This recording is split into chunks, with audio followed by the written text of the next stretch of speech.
Hey guys, so I said I'd record a large dungeon like after the update, so I decided to do that. So I just potted up and I had to put my bank pen and everything, so you didn't see me pot up.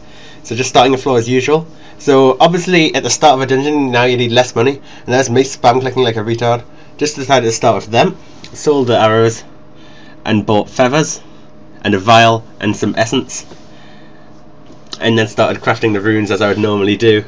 But obviously, as you see, since you've got the tool belt, you now have everything that you need tool-wise other than the vial and feathers, which they haven't given you in the tool belt, which, as I said earlier, I kind of think is kind of silly.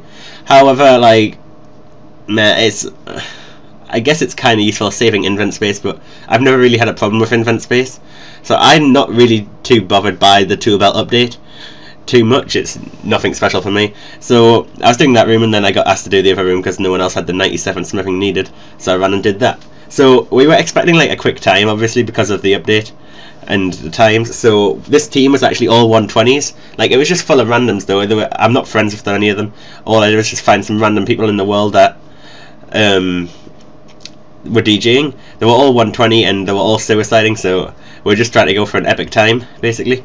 And I actually thought he was picking up my key, because for some reason I thought it was a crimson corner, but it was a crimson triangle, so I got mixed up. And as you see, you obviously got the bright yellow message at the bottom telling you what key, and obviously you can't see the key straight away, and this is a massive problem, because pretty much you have to kind of remember what keys you've got and what keys have been used as well. You don't get a message when someone uses the key, so you kind of got to remember. It's quite difficult, really. But I know Mod Reach has posted on the forums basically saying like that he's gonna add they're gonna add the update to change it so that you can see them easier. Whether it's gonna be doing adding them in the Squeal of Fortune tab, because as you can see at the bottom in Dungeoneering you don't get a tab. Like, you can't access the Squeal of Fortune basically, and I don't know why they removed that, because they love the Squeal of Fortune. They've probably been like, oh my god, show buy spins in Dung 2, but no, you can't.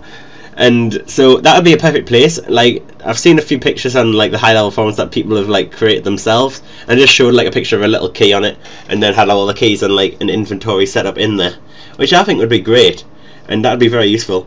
Also, I'm not sure if I mentioned this in the earlier video, but the problem with the Bulwark Beast boss, which drops the primal hatchet and pickaxe actually, that you can put in your tool belt. Before, like, if you've done Dungeoneering before, you know you have to break its armor with a pickaxe before you can damage it with melee, and so that is the problem, in the way that, as you see, I got the Pons kit at first go. I was like, yes! Because like that room, I just always, instead of waiting for them to go to the middle, because when they go to the middle, one of them shows the key in its mouth, so you know which one to go for, if you didn't know that. And so we always just guess, because you don't get to see them in the middle when you first go in, so you just guess which one it is. So I was lucky to get that first go, but I can't remember saying, oh, the Bulwark Beast drops the final pickaxe and hatchet you can put in your tool belt, and they stay there forever, which is quite useful. But as you can see there, I didn't know if I had the green shield or not, so I actually just tried the door before getting it, which you might think that's a perfect solution, but it does take some time, because sometimes, yeah, look at this room, it's got dragons and shades and stuff in. If you've got to run all the way to the other side of the room to check that key there, it's going to waste possibly food, and it's not just food, it is time to get to the other side. As you say, he died there just running across. It's quite easy to die, and especially when you're like trying to survive as much as possible. I mean, I'm currently suiciding, so it doesn't really matter, but it does take some time to run across a room sometimes, and so it is valuable, especially when you're going for them best times. And it just makes more sense to be able to see your keys without being able to check, because you can't even check in combat, which is quite ridiculous. So this floor is pretty good. I was just moving the gates onto a GD there because we had nothing else to go. So if you are looking to watch a good dungeon, this is a decent one. I mean, we did make mistakes in this floor. This was by no means great. I mean, you'll see the time at the end, it might seem really good to some people, and that is fair enough. That is a decent time. It's better than average, but that's because of the update, and it wasn't really a good floor. So hopefully in the future I will get some faster floors. So I asked somebody to replace my gate there at the green shield, and if you didn't know, watch my Dungeoneering language guide, and you see GRS means green shield. It makes common sense, really, once you get used to it. But yeah, so Bulwark Beast, it drops them, and the problem was you have to use a pickaxe to damage its armor first. And obviously before, everyone had a piece of armor, a pickaxe, because you bought a toolkit at the start of a floor and it had a pickaxe in it. You see that blood necklace damage there, it's fucking beast. It does help to heal, you're not gonna lie.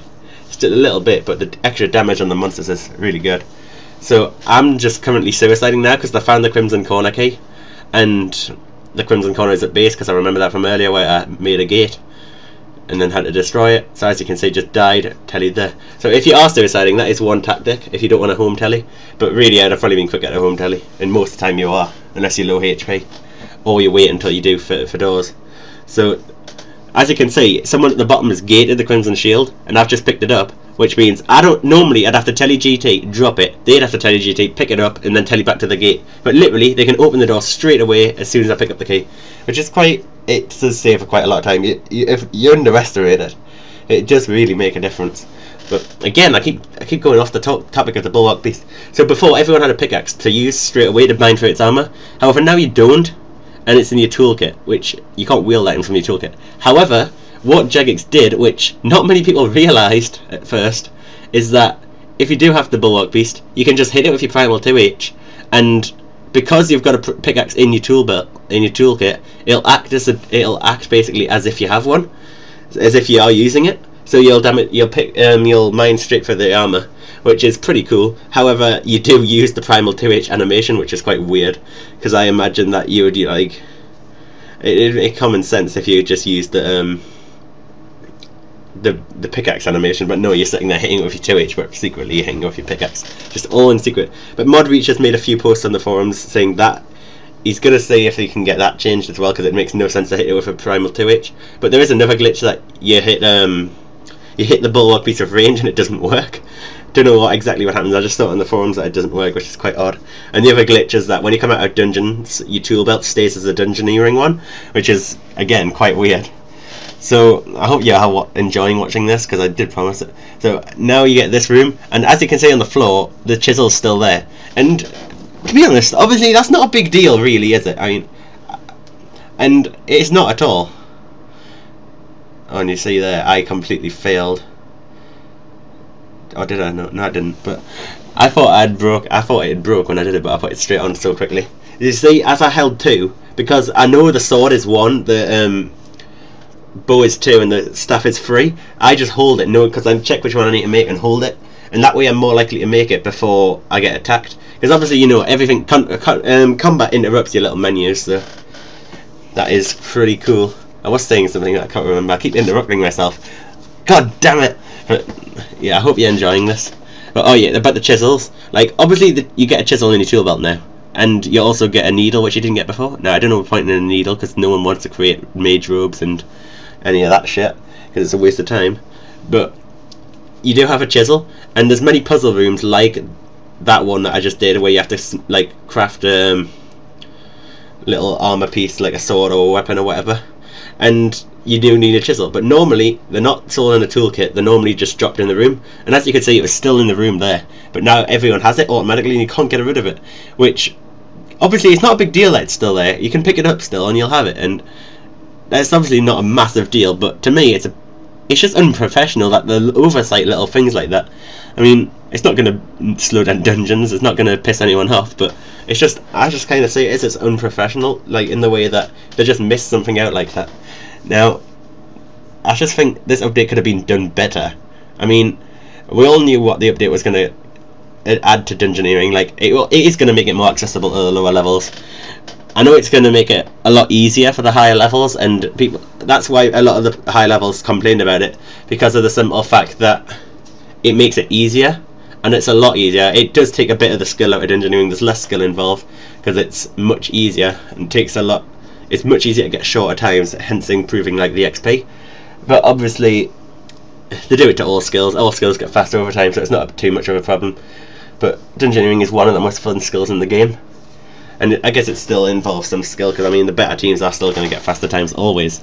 And like basically, what was I saying? Yeah, Jagex could have made it better though. Like, I mean, the update was going to be this no matter what, but they could have made it better. Like the key tab. Come on, it was common sense that you've got to be able to see your keys. Like, to the Gmod that made this update, did they seriously not think, oh, you can't see your keys? That's a big problem. Now I know Modreach mentioned that to them, but they didn't change it before the update, which is quite weird. But also on the updates for the FPS, they have been doing updates on the frames per second, like every update week. every time there's an update, an extra like addition is made to that.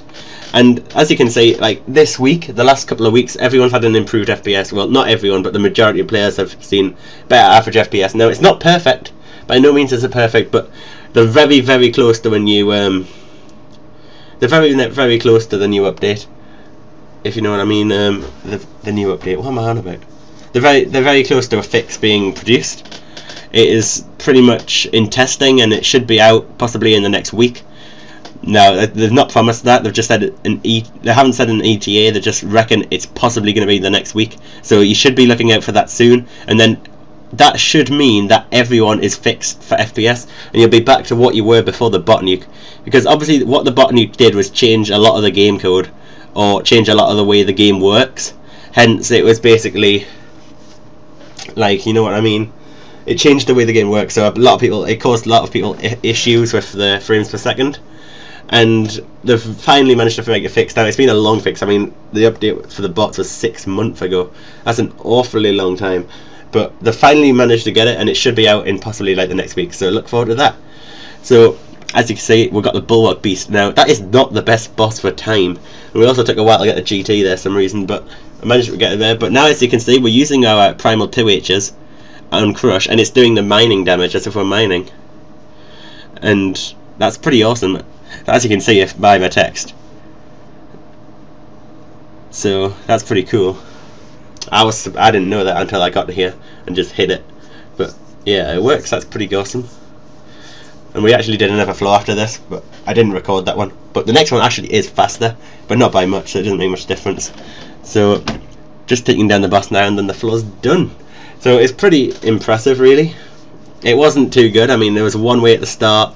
We had a mono, and now we had a crap boss. I mean, if we had unholy curse bear, that's like less than a minute boss. This one takes ages because, as you can see, I'm not even doing damage to it yet. Well, we are, but very, very little because of the armor. But eventually, you get the armor down, you can take it down. I think this is one of the most annoying bosses because of that, and it does hit pretty hard. Like, the problem is with these bosses, a lot of the bosses in Dungeoneering are tanked based on player ID, which is basically your ID in game, and affects which order the commands go in, because obviously they can only do one thing at a time. And each tick, which is I think it's 0.8 seconds, it does all 2,000 players, all monsters in game, all in a set order, and all players have an ID 1 to 2,000. And this, I'm not sure if it's low or high, it will affect what it does, but the Bulwark Beast and most bosses in Dungeoneering will tank one player. It's the same with like the Balak the Pummeler. It'll always sit and melee one player, and they're the one that has the lure, and it's very annoying, to be honest. So eventually took it down, but as you can see, we just had a few doors left that we skipped. It's just a waste of time doing them. But as you can see, I only took 3 deaths if you look at the top left of the screen, and this is suiciding. That's very good. And I didn't record the next one, but I only got 2 deaths on the next one. So I got 1248, which isn't that bad. But if you think 67k XP in 12 minutes, it's pretty good, not gonna lie, but considering we're suiciding. So thanks for watching, guys, and I hope you enjoyed.